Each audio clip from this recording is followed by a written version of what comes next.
Welcome to episode 104 of Stageworthy. I'm your host, Phil Rickaby. Stageworthy is a podcast about people in Canadian theatre, featuring conversations with actors, directors, playwrights, and more. If you want to drop me a line, you can find Stageworthy on Facebook and Twitter at StageworthyPod, and you can find the website at stageworthypodcast.com. My guest this week is Toronto Fringe Executive Director Lucy Eveleigh.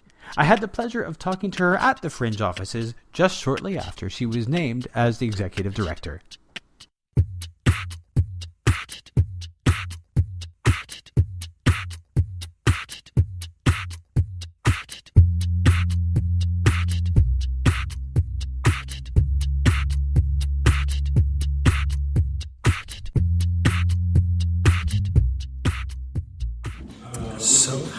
How's it going so far? It's good. I mean, it's literally it's a bit of a juggle at the moment because you're doing the general, the managing director and the executive director. Yeah. So you're doing two jobs right now. Yes. Do you sleep? Not much. Okay. Is it in terms of the difference between the two? Mm-hmm. What is it like? What is the difference between the managing director and the executive director? The managing director is really involved with the sort of everyday hands-on experience of the festival. So it's all the company, not just the festival. So I deal with all the staff, I deal with all the artists, I deal with the everyday basically of the festival. Mm-hmm. Whereas the executive director is much more like the big picture, right, looking at grants, sponsorship, foundations, and also just sort of the vision of where is the company going, what's happening, you know. So it's more, there's hopefully more time to sort of be in the moment and figure out the sort of big blue sky thinking of where the Fringe is heading. It must be really difficult to do both jobs because they're two very different headspaces. Yeah, it is, but I also think I've been really lucky because I've been in the organisation for 5 years. Mm-hmm. I know the Fringe, so I'm not, so, you know, and Kelly and I worked very collaboratively. The whole office works collaboratively. Yeah. So it means that moving into this position, I'm not figuring it all out in the first instance. I know so much, so now I actually, once somebody's in the position of managing director, then I think I'll have the time to be able to think about the big picture stuff and have the space to really, because I'm not having to learn about the organisation as if I was somebody new. Yeah. That's good. So you've been with the organisation for 5 years already, and now you started juggling these two jobs. Mm-hmm. Do you remember your first Fringe experience? I did a Fringe show. Okay. Yeah, back in, oh God, I don't know. It was when, what was it called? It was the record store that is now a Dollarama, right on Bloor and Bathurst. Okay. What was it? Was it Sonic Boom? Was it Sonic Boom? Yeah. So there was a basement in Sonic Boom. Okay. And myself and a bunch of improvisers did a show called 8 Feet Under, which was based on the TV show 6 Feet Under, which I had never seen at the time. That didn't apparently matter. And we did, a site-specific show.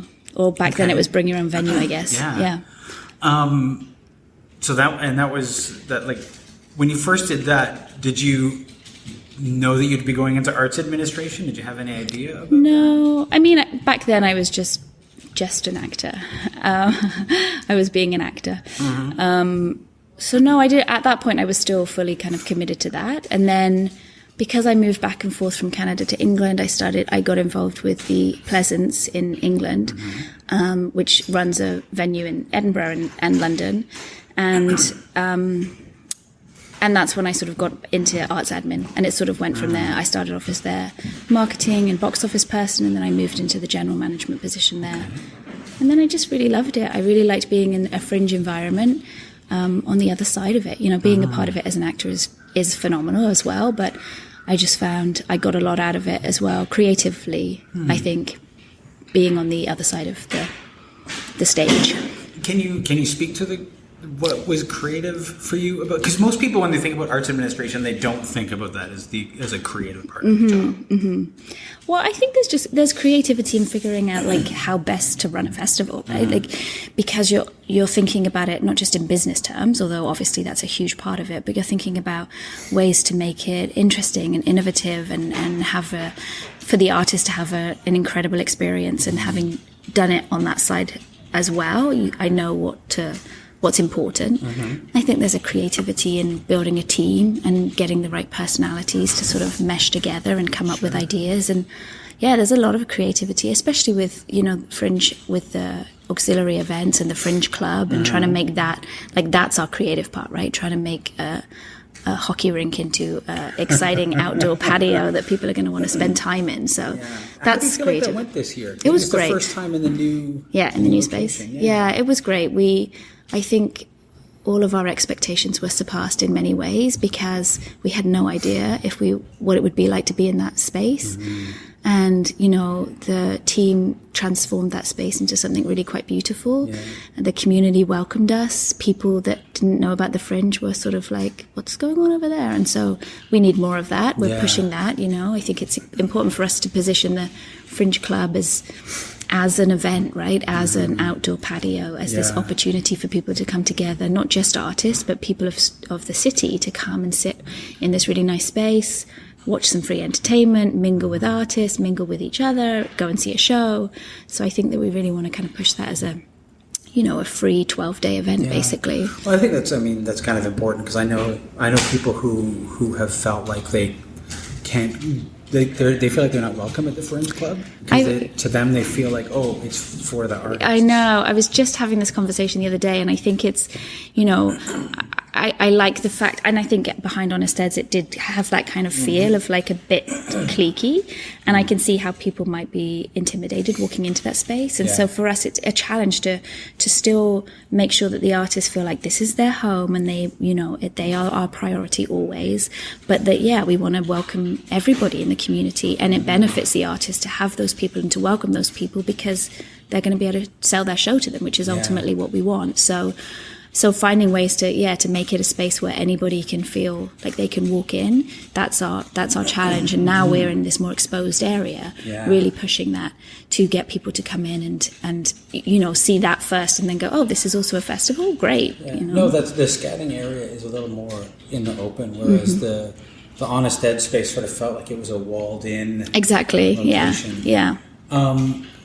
What's interesting for me is like when I've gone to other fringes, because every fringe is different, and how some fringes, they're kind of like Toronto, where the artists and the people, the audiences mix together at the Fringe Club, and in other places there's like the Fringe Club is for the patrons and the artists find some other place that they go, which is a very strange, but it also means that the Fringe Club never becomes like an inside baseball sort of thing, where the patrons can be there and do their thing, and the artists sort of mingle, but they're not there schmoozing.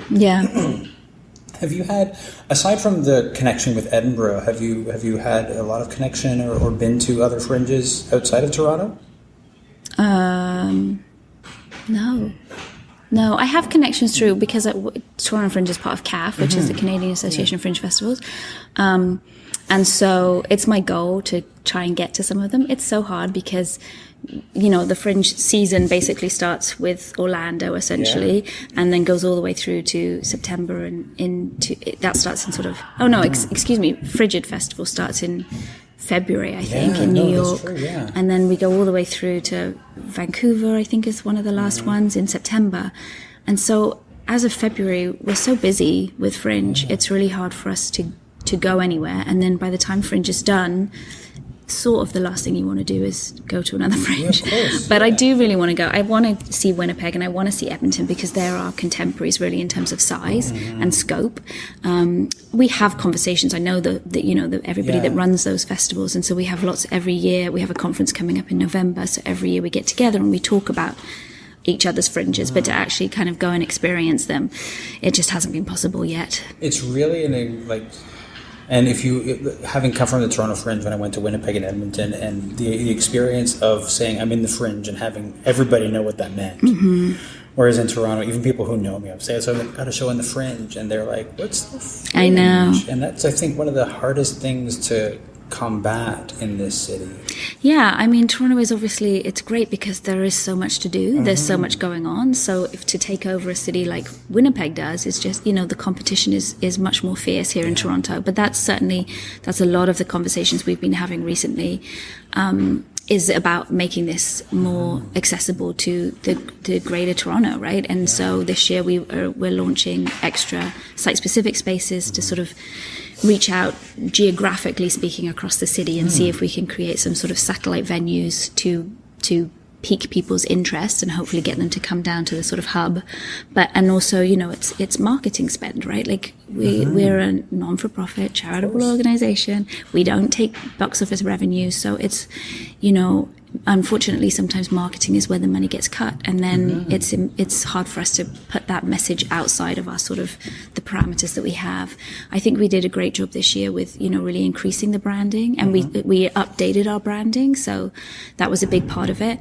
But certainly that's where I'd be looking to sort of push the Fringe in terms of getting our name out there.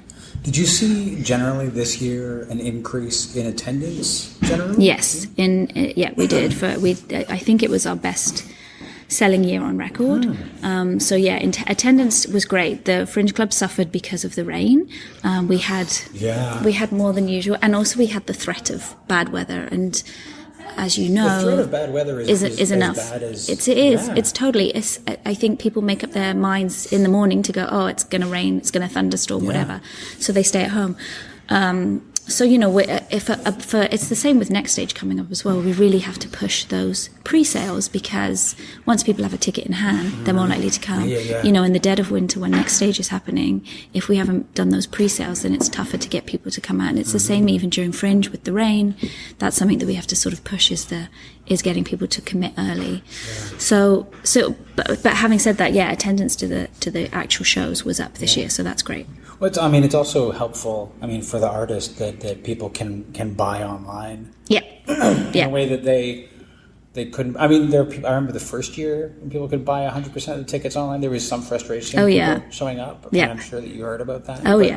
It is really good for the artist. It's great for the artist, and it's the way of the world, right? Like and I think the problem was that people sort of thought because 100% of the tickets were available in advance that it meant it would be 100% would be sold out.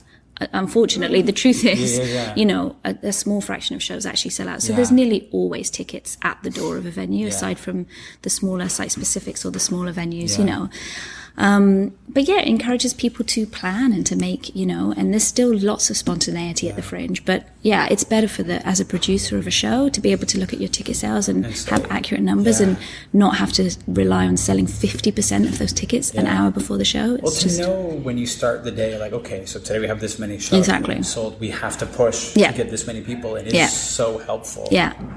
Or to know, well, we're sold out. Exactly. There's no reason to go out. Yeah, we can relax. Yeah. Which, very few people get to do, but it's nice if you can. Mm-hmm. In terms of expanding the brand, in terms of like adding the satellite venues, are there other things that you want to see done?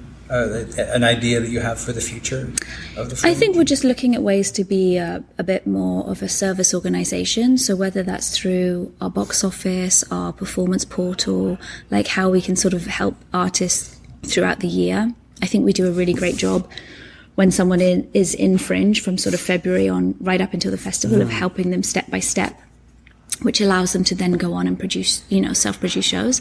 And I think there might be other ways that we can support people throughout the year, with particularly in independent theatre, small companies that need box office support or whatever that looks like. I don't know exactly, but I think positioning ourselves a little bit more in that way. And one of the things that people I think felt with the the move to the new location was the loss of the rehearsal spaces. The Creation Hub, Creation Hub, which is really, I think a lot of people we're leaning on a bit. Is that something that you want to see restored, or is that something that's just not feasible in the current? I think we're in a sort of research phase right now. We're just we will be undergoing another strategic plan. So adding on to the one that we just finished. And so a lot of that will be around creation lab space or rehearsal space. It will be around, whether or not we need to have a year-round venue like other fringes do. I think, the creation lab, the model of $6 an hour is probably not sustainable in this climate. You can't rent a space to then, rent to, for people to use for workshops or rehearsal space at that amount anymore. And I think people are used to now. I mean, I think probably the cheapest in the city is $10, $12 an hour. That's usually where people are looking. Yeah. So, the people that were spending $6 have probably either gone up and spent the 10 or have gone back to sort of, their living rooms and coffee shops and stuff like that to do what they were doing before. So I think it will depend, and the other hard part is trying to find a space that's accessible. Because there are places we looked for a long time when we first knew we were going to be without the Creation Lab at CSI. We looked, and the problem is that so many of them were these sort of older buildings. They were, either in the basement or upstairs with no elevator. And with our commitment to accessibility, we just simply can't do that. Yeah. So that's a big, that's something we have to consider as well. Finding space, ground level space, or at least elevator accessible space. Yeah. And also just the running of that space, it takes some admin times as well. And so we kind of have to look at as well as what is the purpose of the Toronto Fringe, and what should we be focusing on, and where are we most needed in the community. So I think that's what we'll find out as we sort of undergo the strategic plan. I definitely think, this office is great, but again, we don't have a sort of separate meeting room, and it's not accessible. So these are things that we'd like to change over the next little while as well. So we'll see. Yeah. Do you mind if I ask you a couple of I would call it a bit of a difficult question? Sure. So, having gone on a couple of Fringe tours, Toronto Fringe is a bit of an outlier in terms of what other cities would call the BYOV, the bring your own venue, that Toronto Fringe refers to as the site specific. You have places like Edmonton, which has a couple of spaces which are curated BYOV spaces and Winnipeg has similar things.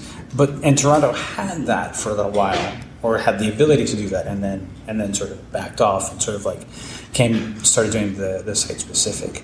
In terms of the reason behind that, do you see that as sort of a barrier to some groups, or is it? What is your feeling on the difference between the BYOV and the site specific? Well, I think when you say curated at Winnipeg or Edmonton, is it curated by the Fringe or by the owners of the venue? By the venue owner. So so it would be similar to a small theatre space here, saying we'll open our doors and be. Yeah, so I think originally the idea was that it sort of felt like it was people were able to bypass the lottery process, so they could go and have a mini hub of a venue, and because the Fringe is all about the lottery or first come first served, it didn't feel like it was fitting in with the mandate of that. So, and then I wasn't around when the decision was made to move to site specifics, but my understanding is that the intention was to have a more dynamic use of space, so that it wasn't just about doing another theatre show. We have those. It was about offering our audience and our artists something alternative. So a space that was part of the show, that you couldn't just be like, I didn't get in the lottery, I'm just going to rent this theatre space and use it. Instead, it was like, I'm going to do a show in a bathroom or whatever. So I think that's exciting in that respect. We've gone back and forth about potentially having spaces that are sort of Fringe approved, and then people can apply to them. I think for me, it's about figuring out what the saturation point is, right? I don't want to start over programming and having too many shows when not enough shows are selling out, not enough shows are getting their best audience. There's a fine balance, I think, of wanting to offer as much as possible in with the intent that you bring more people, they're going to see more stuff. But there's also a point where you go, this is too many shows. It's not manageable anymore.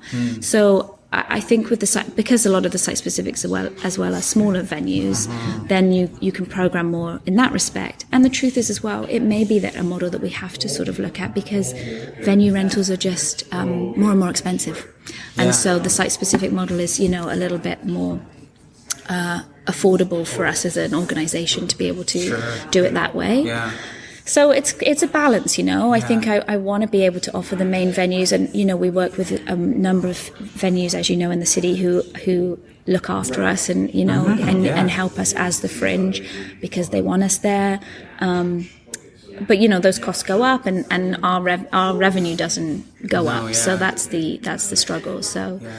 So we'll see what happens with site specifics. I'm curious to see how this, idea of the satellite venues and increasing the neighborhood sections, see what that brings to us. We're sort of leaving it open to see what people want to pitch to us. Right. But I think it's about creating a diversity in venue, and I think it's about creating opportunities for people that are specific about the show, that it isn't just a way of doing a show that they could do in a theatre, In the satellite venues, are you putting any limitations on where in the city they could be? Or could somebody come and say, I have a venue that I want to do in North York? I mean, what we're going to say, we're announcing them next week, is that it's TTC accessible, essentially, so that it's, as long as someone can get there by TTC, I sort of feel like it's possible to do something in North York. I think it could be kind of cool to do something in North York. We'll put together we're putting suggestions of neighbourhoods that people might want to be interested in, the Danforth or Hyde Park or, Roncesvalles, and just seeing what comes to us and then take it from there. So we'll see if people are interested in doing it. That's cool. It is cool. I think I'm trying to think of venue, because the idea of one of the things about the smaller area is people can walk. Okay, it's a bit of a hike sometimes to go from one to another, but you could walk from one venue to another, which is one of the exciting things about Fringe in its confined space. But there are so many spaces outside of that are crying out for a show. I think so, and I think we've done a lot of kind of analysis of our audience, and we know that people are coming from across the city. So they may be coming just for one night to see a show. So if they can also see a show that's in their neighborhood as well, and they don't, obviously the idea is that they go and see a show in the East End and then pick up a Fringe brochure and go, oh, this is also happening, great, I'm going to come and see more. But even if they just go and see something in their neighborhood, I think that's kind of nice to, going back to your point of being known across the city, right? We have to go into those neighborhoods for them to know us. Well, that is true. That is true, because right now it is a little bit inside. It's very kind of West End focused. We talk to each other about Fringe. Exactly. Yeah. I want to back off on talking about Fringe for a bit. I want to talk a little bit more about you and your theater life, because we sort of touched on that a bit. When did you first start thinking, when did you first decide that theater was something that you were interested in? Oh my goodness. Do you remember your first theater experience? Well, I mean, when I was, I have 3 sisters, we would put on plays, every holiday, every possible chance, I would write stuff, we would perform stuff. So since I was a kid, we were just talking about that the other day, at what point, why? I think my parents took us to see theater a lot, so I was exposed to it and, sort of fell in love with it, and then, did drama, did sort of drama clubs outside of school, and was in the local pantomime and things like that. So from a young age, I was performing, and then just, kept going. Were you the instigator of those holiday plays, or can you even pinpoint who was the person who was It was probably my elder sister to start off with, but eventually, because of the age gap, I guess, it was myself and my younger sister, and I was definitely the instigator. I made her. You were the middle child? There's 2 above me and 1 below me. Okay. Yeah. Middle-ish. Yeah, middle-ish, exactly. Yeah. And when did you start doing stuff outside of the stuff that you did in your living room? I mean, probably, I think my first sort of, public thing was the pantomime, and I must have been probably about 12 or 13, I think. Yeah, I think. Yeah. And did you? When did you come to Toronto? Yeah. The first time was in 2001. Yeah. What brought you here? A boy. So I wanted to say, was it a boy? But I didn't want to assume that. But it was a boy. Yeah. And how long were you here? I was here at that time on and off for around 4 years. Okay. I would kind of go back and forth. And then I went home for about 3 years as I applied for the permanent residency. And then while I was living in England, I got the paperwork to say that I could come back to Canada. And then was sort of intending to come back to Toronto, and then got a job offer in Montreal to work for Just for Laughs. So moved to Montreal, not knowing anyone, and started a life in Montreal.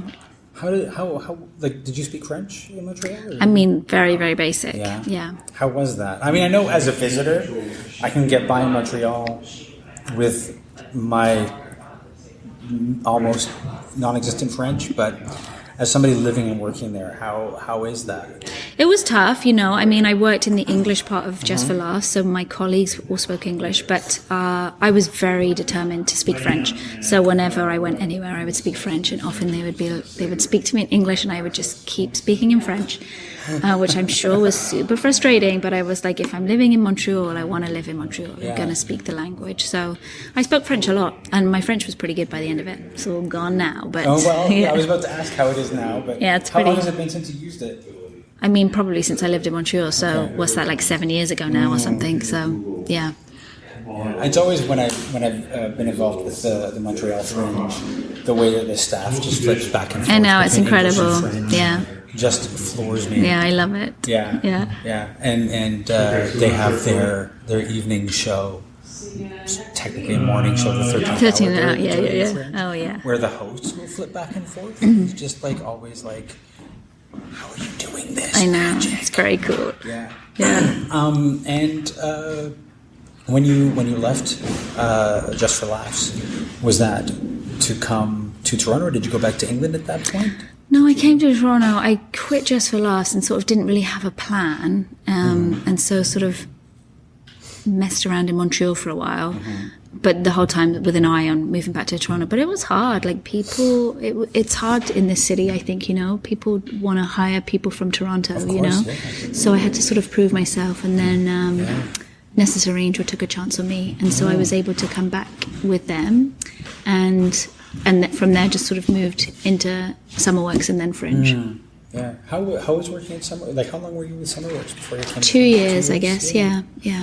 In terms of like, if you were to compare I didn't want to, like, it's hard to even put the question together, but. Because they're two very different festivals. One very curated, and one is a beautiful anarchy decided by a lottery. Did you find a certain did you enjoy your time at SummerWorks, or was that? Yeah, I did. I mean, it was hard work. Like there had only been Joanna before me who had done the general management position. So before then, that position hadn't even existed. So it had been, you know, Michael, and before him Franco, and you know, people kind of doing kind of like Laura is now doing everything, which is hard. Yeah. It's so hard, and so there was a lot to sort of catch up with to kind of make the organization solid. So it was hard work, you know. It's a much smaller team. It's, you know, you don't have as much money. It's a smaller budget, you know. Yeah. But it was great. I mean, it was a real introduction to so many artists in the city and so many great people that I got to work with. So I'm glad I did it. But then moving to Fringe, I was like, oh, there are people that, you know, reconcile the box office. I don't have to do that. Or, you know, all the kind of stuff that I had done at SummerWorks by myself. I then had a staff at Fringe to help with. So that was a big thing. You know, the Fringe is even though they've been around for almost the same amount of time, the Fringe has just got a really solid base to it. So it's kind of a luxury walking into an organization. SummerWorks has changed what it is. Yeah. I remember when they started, and it was like Fringe light. In fact, it was a first come, first serve, I remember. Was it? Yeah, okay. You can get your application in the door in time. You were in the show. And I always feel like it's a little less defined as a thing. And, well, I mean, Fringe is what it is, and it's like just... like it's so democratic, and it could be anything. Yeah.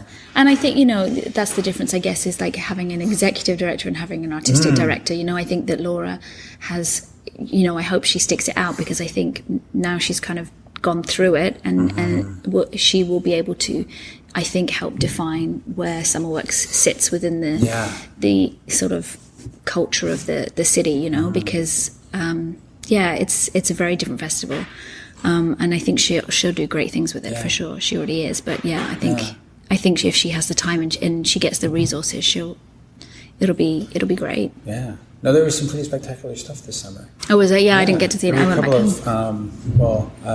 There was the one show, the drag show, where they put up a revival tent in the theater. Like, they closed the space. Oh, wow. Oh, yeah, I heard. Yeah, very cool. Yeah. And you've also got Next Stage to worry about as well. When in the cycle do you start turning your attention to Next Stage, or is there a way to divide the two thought processes?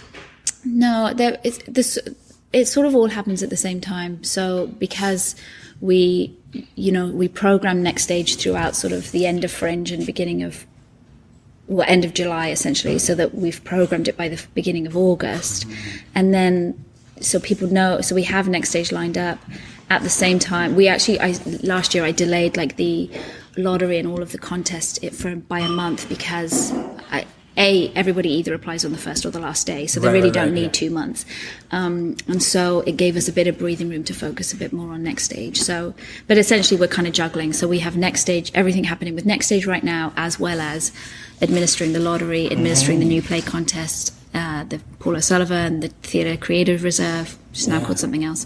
But so it's all kind of happening. And then we really, once the lottery is done, which will be December 1st this year, so there'll be about a week of stuff, admin around that, then we kind of ignore Fringe until after Next Stage. And then as soon as Next Stage is done, then we revert back to Fringe. So there's a good 2 months when Next Stage is my number one child. Right. But for it never really stops. Like, no. People I think people always like, what do you do for the rest of the year? But it's it's a full-time, full-on, year-round adventure. But Next Stage is nice because it's much smaller, and we get to see all the shows, and we're much more involved with the companies, and it's nice. Do you ever get to see the Fringe shows, or are you just too busy? I see a couple. Like I saw 3 this year, so I try and see a couple, especially if there's stuff that we have an eye on for Next Stage. I'll try and see stuff. But normally, the thing is as well, I was saying this the other day, during Fringe, you're just you're not the best audience member, You're tired, you're focused on other stuff, you're worried who's trying to get you on the radio, so you don't make a good person in the audience. So Next Stage is better because we're much more relaxed and the nights aren't so long. So I mean, I think one of the things that a lot of people don't even know is like during Fringe, what are you doing? Because, I mean, obviously there's a lot to do, but I think that most people who are involved with Fringe, they would have no idea what the executive director or the general manager does. Yeah, I mean, you're really, most of it is reacting, you're there for when things go wrong. I mean, certainly as the managing director, I was there to support all of the team. So I'd be there when people had issues, people wanted to talk through stuff, you're kind of a bit of a cheerleader. And also you're dealing with most of the complaints. So I think people don't realize with the Fringe, our patrons, our artists, they have direct access to the managing director and executive director. So often we're dealing with the minutiae of the organization. Sure. And then we're there as a presence throughout the whole evening to oversee, if there's anything that goes wrong, if there are any security incidences, like anything, we're just overseeing the whole thing. So really, Fringe is bonkers. Like it's non-stop. It's not very much sleep. Because there's always just something to consider. The goal obviously is that you've set everything up so it's all going to run smoothly, and it does. But for sure, there's every day. Of course, there's just stuff that happens. Do you find that you spend most of your time in the office, or are you out running around everywhere? No, I'm mostly in the office. Yeah, because if there's an issue, the front of house managers will go, or the volunteer, coordinators will go, or the production manager, technical director. They kind of are more out on the field. Myself and Kelly would spend most of our time. We're quite heavily involved with the box office, I would say. Like that's a lot of what we're doing. So working with our box office manager to kind of facilitate that. Yeah. And another thing, it's sort of great because people can talk about things that they don't usually get to see. But what goes into the lottery Like some people just think, you apply, there's a bunch of numbers and there you go. But what goes into the lottery for Fringe? Well, I mean, because there's different categories. So this is our first year that we're using our new performance portal. So you can apply now online, and you can apply to whichever category is in the main lottery that you want to. So Ontario 60, 90, Fringe Kids, Dance, International, National. There's also, you can also at the same time apply for our Culturally Diverse Artist Project if you're eligible, which is free to apply. And you can choose the same categories, Ontario 60, etc. It's not bound by any geography, I don't think.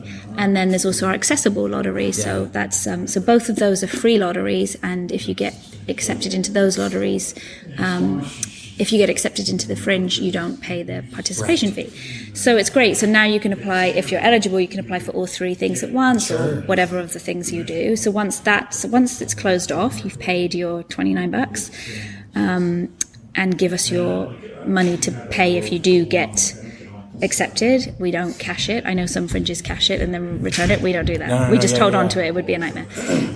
It's actually like really nerve-wracking for those ones that do, like, give them the money, they cash it, and then if you don't get it, they give it back. Yeah. I wonder, how do you even manage that? Because you're giving back more money than you're actually taking. Yeah, no, I know. That feels to me like too much of an admin nightmare. So we just keep the details or checks or whatever, and then so once the lottery's closed, we then will go through them to make sure that people haven't made mistakes, to be like, you applied for national but you live in Toronto, and that kind of stuff, which happens a little bit. And then all the numbers will get randomly assigned, so everybody gets a number, then they within their category, and then they will be emailed their number. So if you've applied for more than one lottery, you'll get 3 different numbers or 2 different numbers. And then we have a bunch of cards with the numbers already on them. We'll add to the numbers if there are more in each category. They get strung together, and then on the night of the lottery, those batches of numbers get taken around the audience to be verified, to make sure that if it says number 1 to 50 is in this pile, somebody checks through to make sure numbers 1 to 50 people. We get a little post-it note, and it gets signed off by 3 or 4 people just in the audience to make sure that there's no funny business, or if a card has been removed because someone's dropped out or hasn't paid their fee, then that's clear as well. And then they literally get cut, the string gets cut on the night into the big blue bin, shaked around, and then we have our NSTF artists come and pull numbers out of the bin.